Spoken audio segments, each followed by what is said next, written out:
Low Key, the mental health app for students. Meet the team. Dominic Gilton, Head of Marketing. Louis Dinsey, CEO. Charlie Hodgson, Lead Designer. Amy Copeland, CFO. And Anthony Haglauer, Lead Programmer. Our idea has changed a few times from the original concept. We have decided to narrow the target audience to just students, which has been done to create a clear plan for the project and how we're going to build the app going forward. Using McLuhan's tetrad method, we can see the app enhances the feeling of calmness when accessing videos and meditation methods through the app. We believe this can be used as an indicator our app works, and it is a great choice for struggling students. It obsoletizes the need for books on how to meditate, as all the tools you need to learn mindfulness is in the app. It shows the app is very versatile, despite the app having a narrow and clear focus. The app attempts to retrieve the feeling of balance in the idea of a stress-free life. We believe the feeling of a calm is a powerful feeling. We want everyone to feel that way and be empowered to succeed in their university degree. When Low Key hits its full potential, it reverses the calmness of the interface with countless new techniques and features, which can be used on the app by users. It juxtaposes the calmness and the balance of the app, because even though there is a lot to do, it still stays very calm. This is good because it'll do more, and there's more on the app to explore, which means the users will be using the app more, which can help with advertisers, etc.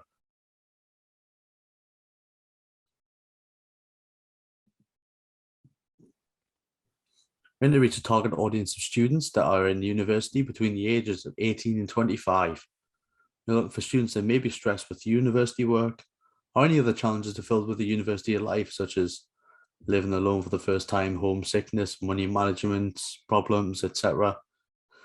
Although university life is fun and unique, there are many aspects that may be hard to control, and when stacked against each other, can be catastrophic for a student's mindset and their education. Our app is an outlet for these issues and will offer countermeasures such as meditation, breathing techniques, and helpful links to various mindfulness videos. We are ideally looking for students living away from home at university. However, the app is also available to students living at home during their semester. Our app has a place on the market because, unfortunately, patients suffering from mental illness continues to increase.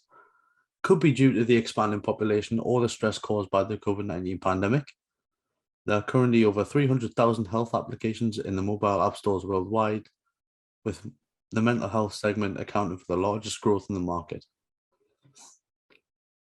These figures on the graph show that mental health apps are going to continue to grow on the market, which means there will be more space in the market for us to enter and capture. This gives us a gap in the market, as this means more users, which means we can generate more profit and grow the app bigger than it ever has been before.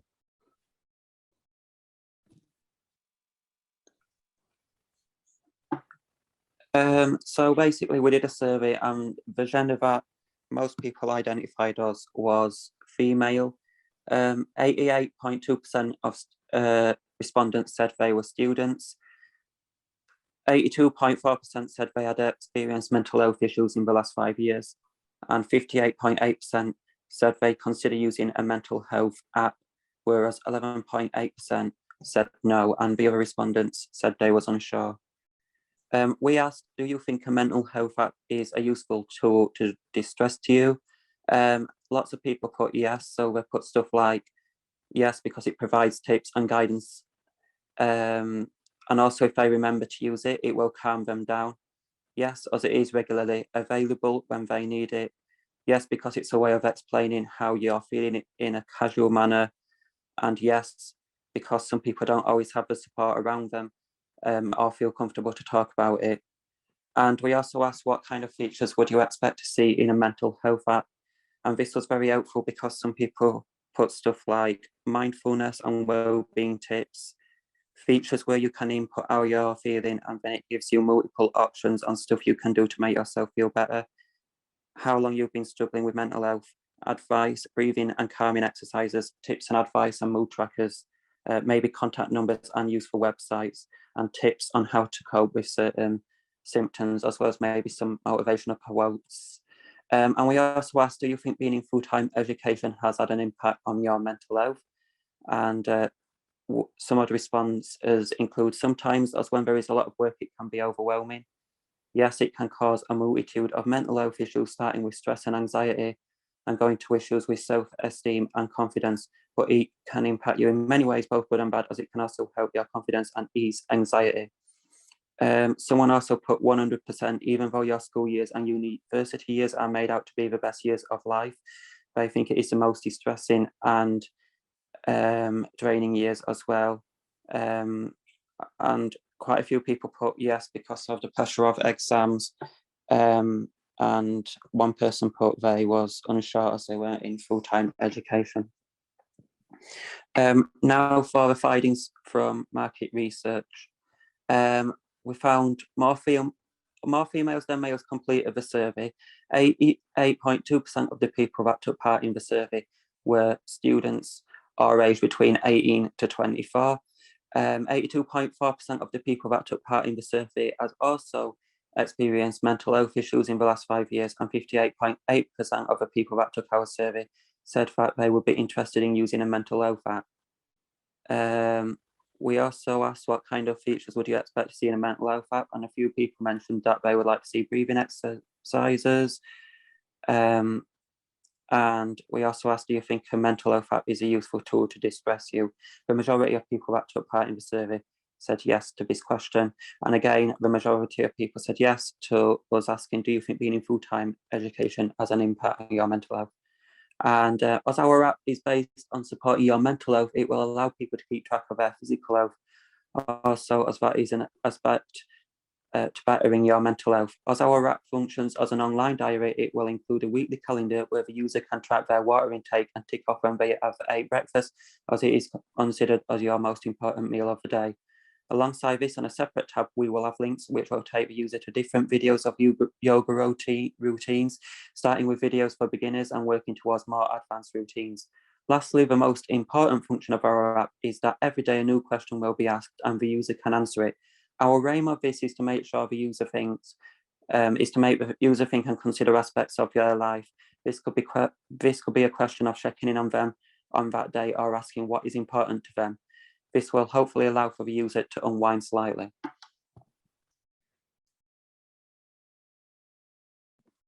So I'll be talking about data architecture now.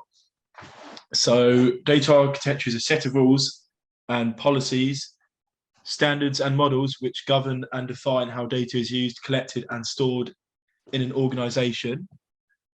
All of our structured data will be stored on an Excel spreadsheet, like the one on the right-hand side here, which I created.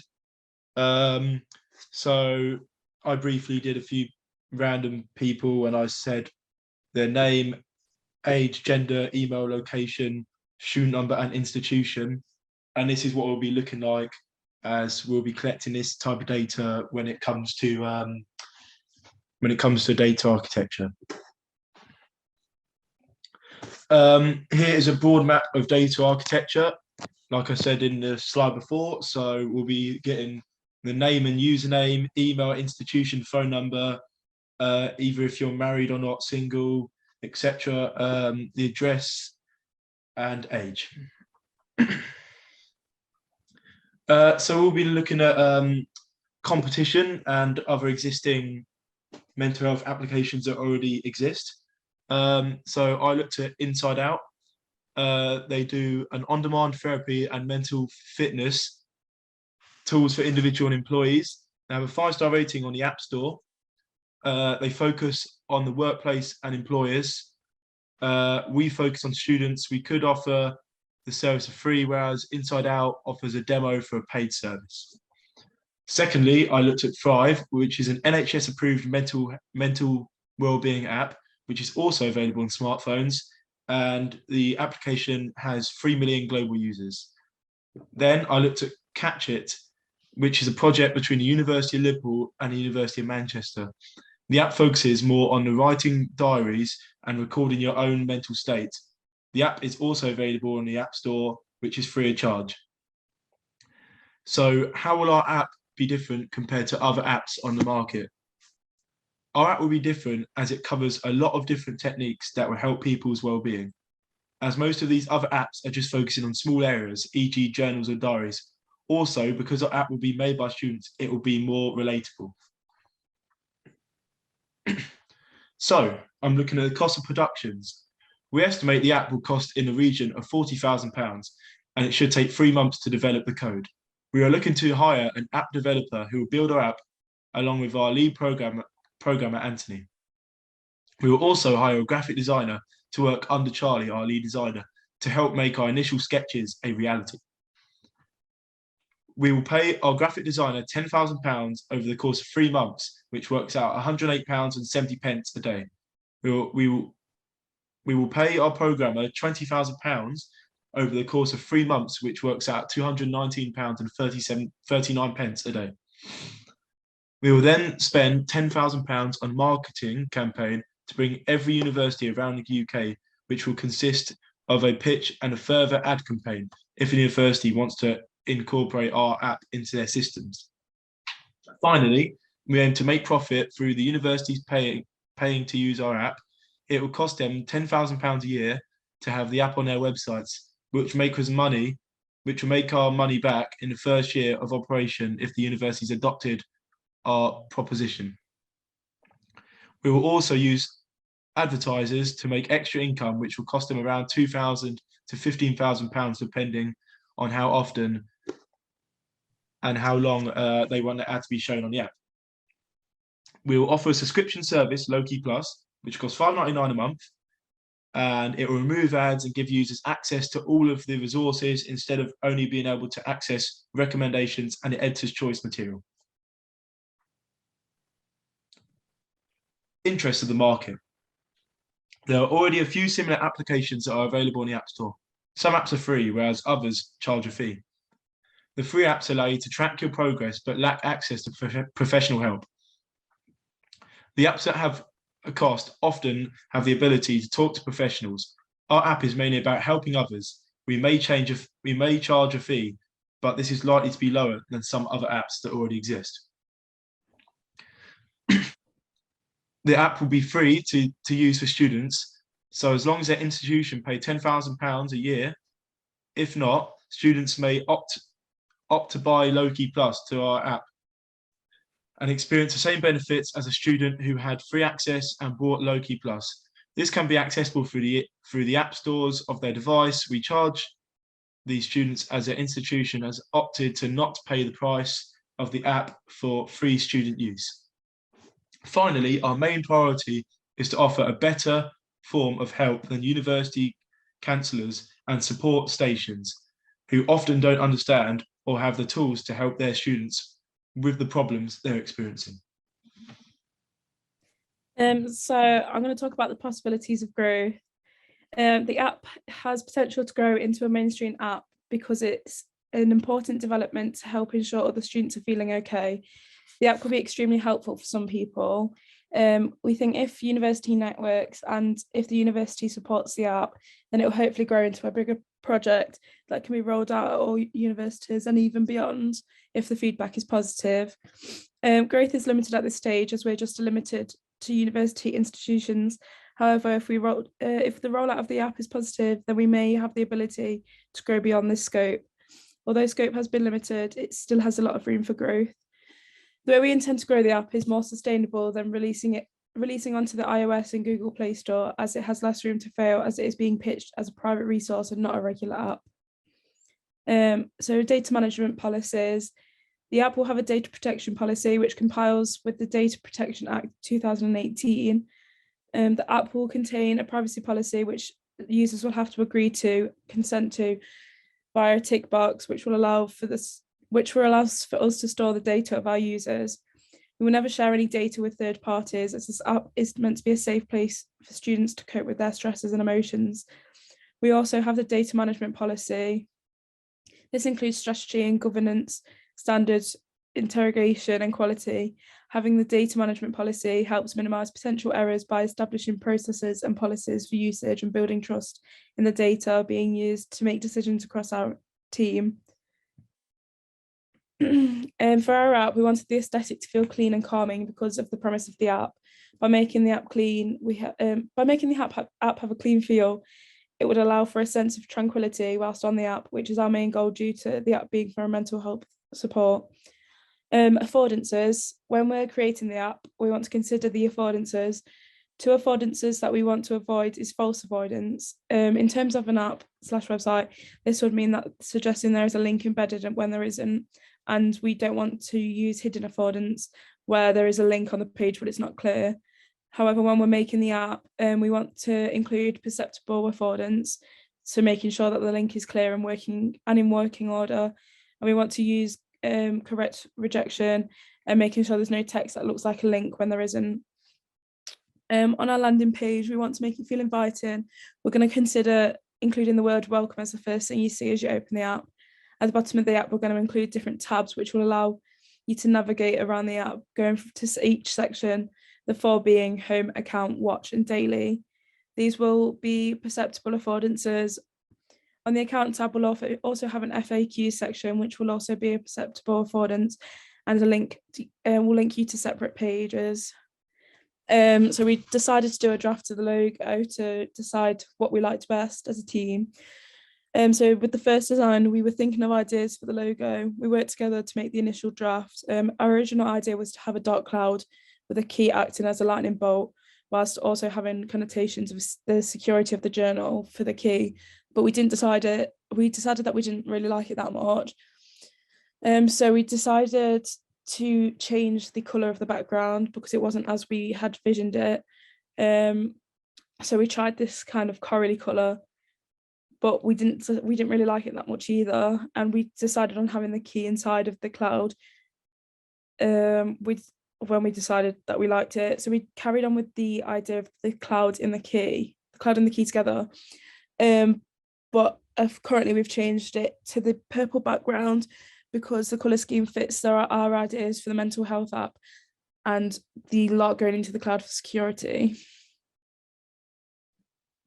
So I designed the app on Adobe XD, and I've done the different pages: home, daily, watch and account. As you can see, the first one is what the account looks like when you log in, and as we said, it's all different unis that can join. So we've done what's your institution, to put in your uni so it's connected to your student account.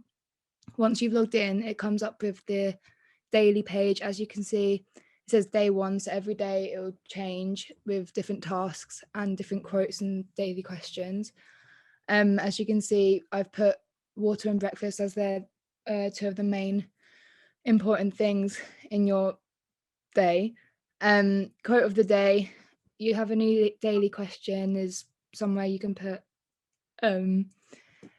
your answers to and how you're doing in your day, and you can also write down how your mood is.